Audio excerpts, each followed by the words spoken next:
sudah lama ya nggak pernah bersaksi, jadi rasanya mau mulai di mana, terlalu panjang. Tapi biasanya ya karena direcokinnya ditodong, minggu lalu lagi duduk di belakang, baru mulai disebutin siapa mau bersaksi. Ternyata belum confirm ya, akhirnya ya diarahkan ke saya. Oke, ada satu pengalaman yang saya tidak pernah lupakan sekitar 3 tahun lalu sebenarnya sebelum pandemi. Waktu itu saya diundang pergi rapat di Thailand ya, di Bangkok. Nah kebetulan saya ini orang ini biasanya ya tidak pernah juga bercita-cita jadi hamba Tuhan. Jadi, tapi kalau saya diundang saya datang. Di waktu saya diundang, kemudian yang hadir itu pimpinan-pimpinan ya. Dari misi, ada juga dari lembaga-lembaga internasional, ya terutama promotornya dari Vineyard International dengan dari YWAM ya. Karena rapatnya begitu panjang bicara mengenai, pokoknya topiknya itu banyak sekali selama seminggu, jadi kecapean. Nah singkatnya pada waktu saya mau pulang, jadi saya lagi queuing ya, lagi antre, waktu mau check in, tiba-tiba saya kolaps. Orang di depan saya, seorang dokter ahli di Bangkok. Waktu saya kolaps, mereka angkat saya baru dibawa ke rumah sakit airport. Rumah sakit airport saudara di gede-gede kan? Bingung. Akhirnya waktu saya bilang, I'm okay. Saya berdiri baru dia bilang, no way, you cannot go. Wah, saya khawatir. Akhirnya saya ditahan di rumah sakit di situ. Saya komplain, nggak bisa. Pesawatnya udah berangkat, jadi hangus kan tiketnya. Saya bertanya-tanya, Tuhan, ini maksudmu apa ini? Setelah sekitar 6 jam di situ, karena semuanya cut off ya, HP saya juga nggak berfungsi. Akhirnya saya pergi cari wifi, dapat. Wah, informasi dari mana-mana, dari Amerika, dari Eropa semuanya. Something happen with Laudi. Akhirnya koordinator di Bangkok cari saya lagi, padahal dia baru drop saya di airport. Cari saya, akhirnya ketemu. Baru dia bilang, ini flight, tapi saya udah beli tiket baru, karena yang sebelumnya udah hangus.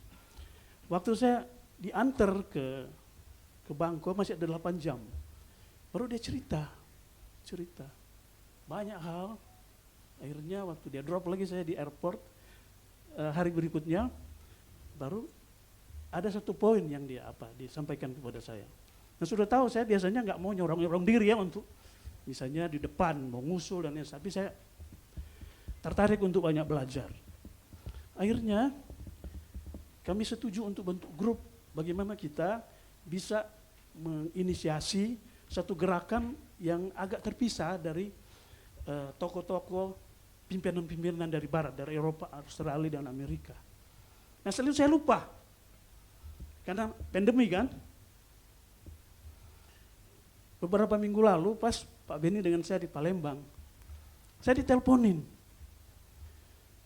Mereka bilang, Laudi, we already form our group katanya. It's been going on for many years. Sudah lama, udah 3 tahun sejak kamu pergi. Karena kita dua yang inisiatif, makanya yang dari India, dari mana-mana itu nunggu kamu untuk join dulu, baru kita bicarakan masa depan. Wah saya kaget saudara. Wah sampai saya 1 jam ngomong, akhirnya saya bilang oke. Dan beberapa minggu terakhir kita seringkali telepon-teleponan, terutama lewat Zoom ya. Dan mereka bilang, wah ini waktunya buat kita di Asia. Nah ini sangat menggerakkan, tapi ini buat saya satu cara kebetulan ya. Saya tidak pernah bermimpi, tidak pernah juga bercita-cita kok. Ya, karena saya pikir, ya siapa sih kita ini ya? Ya hanya orang ordinary people ya. Untuk bisa melakukan extraordinary itu udah luar biasa. Kemudian mulai masuk yang pengamat, kemudian pemerhati lingkungan, ada bisnismen juga, karena mereka itu orang-orang awam juga. Ya, dan mereka ini tahu konteks Asia itu, kalau kita pakai pendekatan teologis, seringkali mentok saudara. Mereka bilang hitting the walls. Jadi kaum-kaum awam, ya seperti kita ini. Amin saudara. Ya, yang Tuhan mau bangkitkan. Nah, mungkin saya cerita sedikit ya. Terus terang saja saya bertobat sudah lama waktu saya masih remaja. Tapi satu hal yang saya tidak pernah lupa, saya mengalami mujizat tahun 72 waktu saya masih SMP. 2 tahun kemudian, tiba-tiba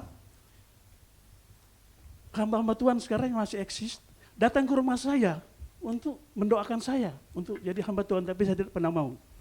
Salah satunya Yeremia Rim, datang ke rumah saya. Kemudian Daniel Alexander, Sam Sokota.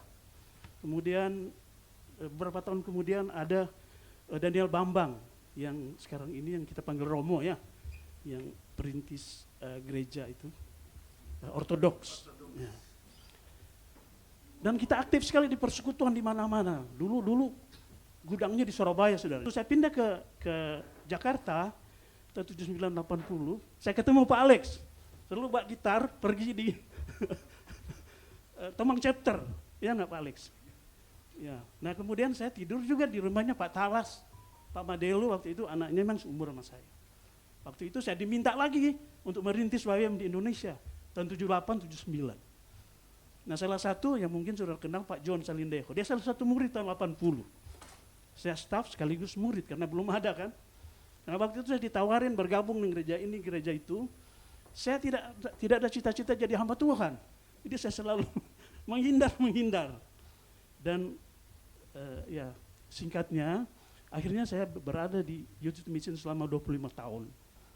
Makanya saya hanya tahu beberapa tahun ya dengan Full Gospel. Kemudian saya mulai diminta Lauren Cunningham untuk bisa ikut merintis di Asia. Dan saya ke Afrika, Amerika, Australia. 25 tahun kemudian ya, saya menikah, baru masalah saya apa saudara? Anak-anak saya sudah mulai besar. Saya seperti asing di rumah sendiri. Saya mulai khawatir. 75%, 70-75% waktu saya di luar rumah. 70% di luar negeri. Kalau di YWAM kan seluruh dunia ya. Baru untuk global meeting aja itu 3 kali setahun. Belum Asia Pasifik 3 kali. Asia Tenggara, belum nasional. Gak ada waktu saya untuk pelayanan. Saya mulai khawatir. Waktu saya mau cari gereja, banyak juga yang saya kenal, karena misalnya di conference kan, karena saya kan pegang YWAM sebagai nasional direktur waktu itu. Ketemu kan, jadi kalau saya sembunyi-sembunyi mau jadi jemaat lokal, belum apa-apa sudah diminta, jangan pulang dulu, ngomong dulu. Ya sekitar 2004 saya pikir saya harus mundur, karena anak saya mulai gede. Mereka khawatir, terutama istri saya, jarang di rumah. Karena sekali-sekali mereka ikut saya keluar, tapi tidak tetap gitu. Nah, akhirnya saya harus pindah ke Amerika waktu itu. Untuk apa? Untuk cari jemaat lokal yang sifatnya movement, supaya nggak terlalu struktural. Saya ketemu. Padahal saya mau jadi jemaat lokal. Saya diminta lagi untuk merintis jemaat di Grand Rapids, di kota Holland namanya. Akhirnya saya diminta untuk merintis, tapi banyak ya kesaksian sebenarnya. Tapi kuncinya tetap kalau memang sudah bisa jalan gitu ya, untuk apa kita di situ lagi? Jadi lebih bagus ya kita bergerak dalam low-key gitu, approach gitu ya, pendekatan yang sangat sederhana.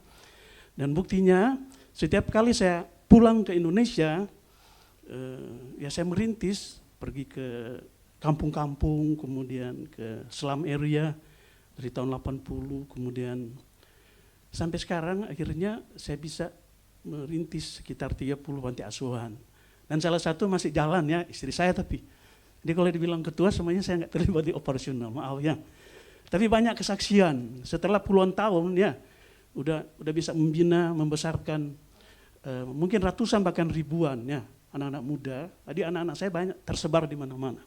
Ada yang saya kewalahan, saya kunjungin mereka, ada yang sudah nikah, sudah berhasil, dan ini salah satu ya buat saya ya, keajaiban dan mujizat dari Tuhan juga, karena saya tidak pernah berpikir untuk jadi hamba Tuhan. Tapi ternyata kuasanya, kasihnya itu tidak bisa membatasi saya untuk terus-menerus kemana-mana untuk membuat impact di mana-mana. Ya.